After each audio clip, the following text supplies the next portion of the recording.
आप देख रहे हैं news number 1 channel Malegaon. Sakir साहब आप देख रहे हैं न्यूज नंबर 1 चैनल। आइए नजर डालते हैं शहर की कुछ खास खबरों पर। शहर की हर छोटी बड़ी खबर पर न्यूज नंबर 1 की नजर। आज यहाँ पर आप लोगों को बुलाने का मकसद जो है हम लोग का कि आज हालिया जो असेंबली इंतखाबात होने वाले हैं तो उसके मद्देनजर में आज यहाँ आंगनवाड़ी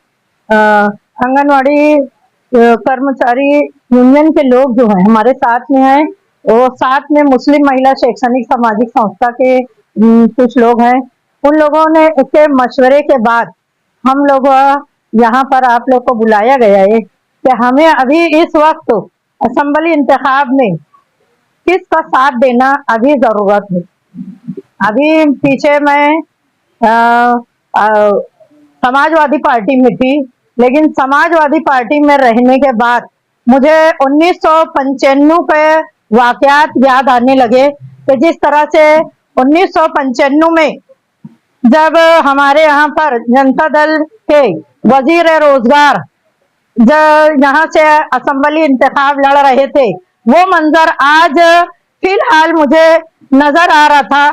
और मेरे यूनियन के लोगों ने भी बोला कि आपा ये 1995 का वाकया दोहराया जा रहा है। 1995 में जब यहाँ पर निहाल अहमद साहब खड़े हुए थे, उस वक्त हमारे सबसे बुजुर्ग और सियासी रहनुमा हाजी यूनुस ईसा साहब वो कांग्रेस पार्टी से खड़े थे। उस वक्त निहाल अहमद साहब ने अपनी पैंतरेबाजी जिस तरह से किया था, वो उन्होंने एक पैंतराबाजी ये फेंका था कि उन्होंने शेख रशीद साहब को वहां खड़ा किया असेंबली इंतखाब में जन जागरण के नाम से। जब वो खड़े हुए उस वक्त वोट का जिस तरह से डिवाइडेशन हो गया, वोट दो हिस्सों में बढ़ गई और हमारे शेख रशीद साहब को 39,000 वोट मिली। नतीजे में हमारे बुजुर्ग जो सियासी सबसे आज मालेगांव शहर के सबसे पुराने सियासी रहनुमा है, वो हार का उनको मुंह देखना पड़ा। और जो यहाँ पर चुन कर आए, छठी बार एमएलए निहाल अहमद साहब चुन कर आए। आज वही हालात हमारे शहर में दिखाई दे रहे हैं कि साइकिल तो चलती हुई नजर आ रही है, लेकिन हैंडल हमें किसी और के हाथ में नजर आने लगा। हमारे यहाँ के जो पुराने 87 से लगे हुए आपा लोग थे, उन्होंने मुझे सलाह दी है कि आपा देखो अभी फिलहाल 1995 का वाकया दोहराया जा रहा है। जिस तरह 1995 में सियासी पैंतरेबाजी करके जो हार का मुंह हमारे सियासी रहनुमा को यूनुस ईसा साहब को देखना पड़ा था, वही जो सियासी पैंतरा आज अपनाया जा रहा है। वोट का डिवाइडेशन हो रहा है, जिसकी वजह से आज हमारे को नजर आ रहा है कि शान हिंदो साहिबा जो है ये जीत के लिए नहीं आई है, किसी को हराने के लिए आई है। जब मैं वहां पर गई पीछे, मैं 2022-23 में मैं आसिफ शेख रशीद के साथ थी, वहां पर मैं महिला अध्यक्ष थी। बाद में वो जब राष्ट्रवादी से जब उन्होंने अपने आप को मुक्त कर लिया, जब उन्होंने किनारा कर लिया, तब मैं घर पर बैठ गई थी। मुस्तकिम डिग्निटी शान हिंदो अब्दुल रहमान कुछ लोग वो मेरे पास आए, कहने लगे कि शान हिंदो साहिबा असेंबली इंतखाब लड़ना चाहती हैं और आप लोग की मदद से लोग उनको चाहते हैं कि आप पूरे यूनियन के लोग जो तुम्हारे आंगनवाड़ी के हैं और मुस्लिम महिला शैक्षणिक सामाजिक संस्था के जितने तुम्हारे साथ के टीचर भी हैं, सबको तुम लेकर साथ में आओ। मैंने उनका लब्बे कहते हुए उनके साथ शामिल हो गई। लेकिन जब चलते चलते कुछ दिन 8 दिन 15 दिन पद यात्रा में मैं घूमी उनके साथ में, और घर घर जब जाकर देखा तो मुझे समझ में आया कि यहाँ पर तो बात ही कुछ और है कि हैंडल किसी और के हाथ में नजर आ रहा है। जो 1995 में जो पैतरा इस्तेमाल किया गया था, वही पैतरा आज इस्तेमाल किया जा रहा है। तो आज हम लोग ने ये फैसला किया कि हमको हमारी वोट जो डिवाइड हो रही है, ये वोट डिवाइड होने के बाद या इस गांव में फिर से जिस तरह से नशे से लोग परेशान हैं, आज ये जितने यहाँ बैठे हैं यहाँ पर सब ये सेविका लोग हैं जो घर घर जाने वाले हैं। रोजाना हमारी सेविका को एक औरत मत समझिए आप लोग, ये जो सेविका है रोजाना 1000 घर में वो रोज जाती हैं और वो देख रही है कि नशे से लोग किस तरह परेशान हैं। अगर किसी के घर में अगर एक बच्चा एक लड़का नशे का आदी है तो पूरा खानदान उस घर का परेशान रहता है और पूरे खानदान में भूखमरी की नौबत आती है।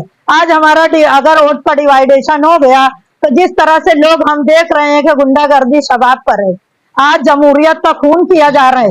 आज खुलकर कोई झंडा और फूल पहनता नहीं है, क्यों, किस लिए कि पता नहीं इलेक्शन के बाद हो सकता है कि हमें मारा जाए, पीटा जाए। जमहूरियत का खून होते दिखाई दे रहा है, इसलिए हम लोगों को ये कदम उठाना पड़ा कि हमको इत्तेहादुल मुस्लिमीन के साथ या मुफ्ती मोहम्मद इस्माइल का साथ देने के लिए हम लोग यहाँ पर आपके सामने जमा हुए हैं।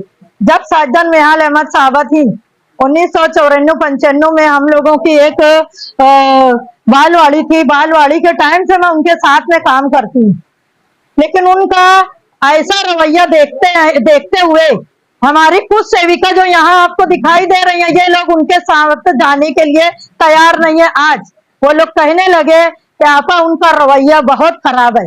लेकिन जब अभी मैं शान हिंदू साहिबा के साथ में गई और वहां मैं देखा कि शान हिंदू उसी की लड़की है, उसी के जैसे रवैयात उनके हैं, जो हमारी कुछ सेविका को और बहुत सारे हमारी टीचरों को बिल्कुल पसंद नहीं आ रहा है कि वो इस तरह से कि हैंडल किसी के हाथ में दे दिए, साइकिल हमारे पास में रखी हुई है। हम किसी को जीतना नहीं, जिताने के लिए नहीं आए हैं, बल्कि हमको किसी को हराना है। जब ये बातें हमारे लोगों ने महसूस किया तो हमने चाहा कि बिल्कुल नहीं, जब अगर वो किसी को हराने के लिए आए हैं तो हम उनके साथ में बिल्कुल नहीं रहेंगे। हम जो जीतने वाले हैं उनके साथ में जाएंगे। साइकिल का हैंडल आप लोग तो भी पत्रकार है, आपको भी दिखाई दे रहा होगा। जिस तरह से 1995 में जब इधर से तीर चलाया गया था, आज जो है उल्टा पैतरा चल रहा है कि आज हमको दिखाई दे रहा है कि शेख आसिफ साहब के हाथ में हमको हैंडल दिखाई दे रहा है। मेरी यूनियन के 130 लोग हैं आंगनवाड़ी के, और मुस्लिम महिला शैक्षणिक सामाजिक संस्था के तकरीबन 42-45 लोग हैं जो हम लोग ये संस्था के तौर पर काम करते हैं। वो लोग हम लोग यहाँ पर उनको हिमायत दे रहे हैं। हाँ बोलिए। हाँ हाँ हाँ, हमने सोचा था कि शान हिंदू का रवैया उसकी माँ से अलग होगा। माँ जिस तरह से है, क्योंकि आज आप लोग को भी मालूम है कि पूरे शहर में निहाल साहब को अगर किसी ने तबाह और बर्बाद किया है तो वो साजदा मैडम साहिबा थी। इसी तरह से आज हमको उसी के नक्श कदम पर दिख रही है हमारी शान हिंदू। तो उनका हमारी आपा लोग को ये बिल्कुल पसंद नहीं आ रहा है। वो बोल रहे हैं कि हमने तो कुछ अलग समझा था, वहां करीब जाने के बाद समझ में आया कि ये उससे भी एक कदम आगे है। पहले आप शेख आसिफ के साथ गए थे, किनको? जैसे इत्तेहादुल मुस्लिमीन को हमने घर पे जो आंगनवाड़ी के तौर पे हम काम करते तो हम देखते हैं कि बहुत सारे लोग जो नशा करते हैं तो उनके घर की औरतें बहुत परेशान हुआ करती हैं। तो हमने रोजी रोजगार जो घरेलू रोजगार होगा वो लाकर हम औरतों को दिया जाएगा। जो बेरोजगारी शहर में बढ़ी हुई है वो बेरोजगारी दूर की जाएगी।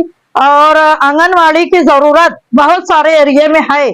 अभी पूरे मालेगांव में और आउटर का लेके 218 आंगनवाड़ी है, तकरीबन 250 आंगनवाड़ी की और जरूरत है। मुफ्ती साहब से हमने बात किया था जब वो ठीक थे, तो उन्होंने कहा था कि आंगनवाड़ी और भी हम शहर में लाने की कोशिश करेंगे ताकि महिलाओं को रोजगार मिल सके। जो कम पढ़ी लिखी औरतें हैं उनको रोजगार लाने की कोशिश करेंगे। जिस तरह से नशे का कारोबार चालू है इसको आप कंट्रोल करेंगे ताकि औरतें जो है परेशान है वो आज इनको परेशानी से निजात मिले। इस शर्त,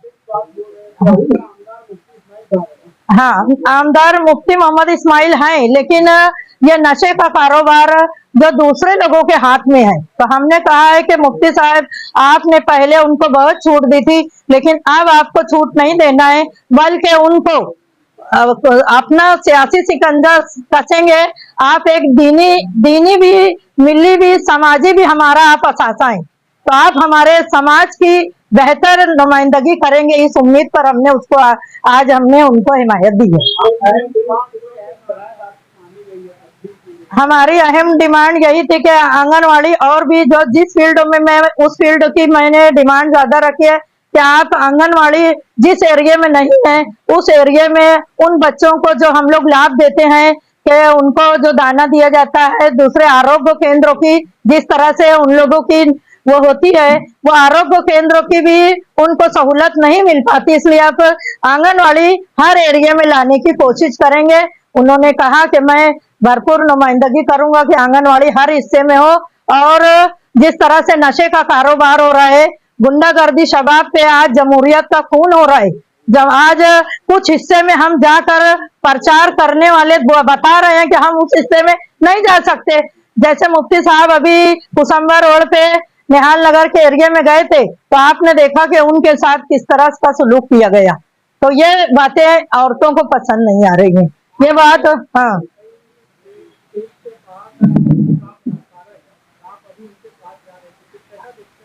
नहीं, हमने कहा था कि वो काम करने के उनके अंदर जो सलाहियत कम है, तो हमने अब उनको कहा है कि आपने आपकी सलाहियतों को बरुए कार लाइए, आपका जो पद है उसको आप देखिए कि किस तरह से आप क्या काम कर सकते हैं, शहर को बेहतर नुमाइंदगी आप दे सकते हैं।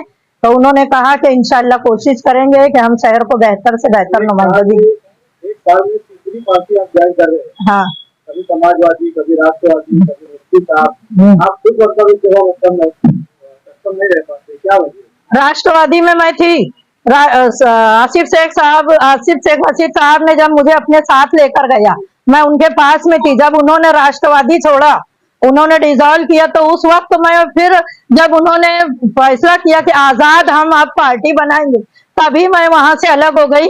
और उनके बाद में उन्होंने भी बुलाया नहीं और मैं भी गई नहीं कि आजाद हमारी पार्टी है, आप लोग यहाँ पर आइए।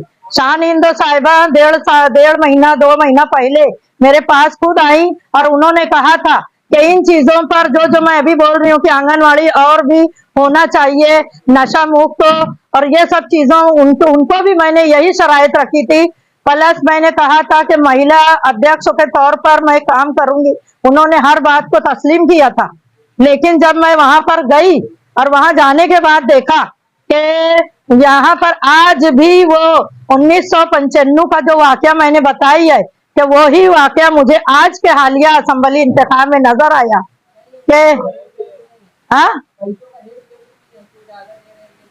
नहीं ना, आप शान हिंदो साहिबा से पूछ सकते हैं कि हमने जब भी पैसों का कोई डिमांड नहीं किया था, और यहाँ भी हमने बिना शर्त उनको हिमायत दी है कि आप लोग हमारा सिर्फ काम कीजिए, हम लोग हर सेविका और हर शिक्षिका आपका काम बराबर करेंगे। औरत की वोट, औरत को मैं क्योंकि समाजवादी में थी उस वक्त मैंने ऐलान किया था, लेकिन आज मेरा ऐलान ये होगा कि जो लोग अपना हैंडल किसी के हाथ में ना दे, अपनी सियासत खुद चलाएं और सिर्फ समाज के लिए वो काम करें, और इसलिए नहीं कि किसी को हराना है, बल्कि इसलिए कि तुमको खुद जीतना है। तो जब हमको नजर आया कि ये खुद ही जीतना चाहते हैं, इसलिए हम यही यहाँ पर आए। हाँ हाँ, तो आप जब 1995 की बात कर रहे हो तो जैसा भी तो कुछ हो सकता है, 1999 में ऐसा हुआ कि जब तक बिरादरीवाद खुलकर होने लगी थी, और 1999 में जब हमारे शहर के जो वजीर रोजगार जो थे जनता दल के निहाल साहब ने उनको एक सियासी पैतरेबाजी के तौर पर उनको खड़ा किया था, लेकिन जब उनको 34,000 वोट मिल गई तो उन्होंने सोचा कि मैं बिरादरीवाद करके जीत भी सकता हूं। उन्होंने खुफिया मीटिंगें लेना शुरू किया, और खुफिया मीटिंगें लेने के बाद में नतीजे के तौर पर ये आया कि 1999 में शेख रशीद साहब यहाँ से असेंबली इंतखाब जीत गए। इस वीडियो को लाइक करें, हमारे चैनल को सब्सक्राइब कर बेल आइकन जरूर प्रेस करें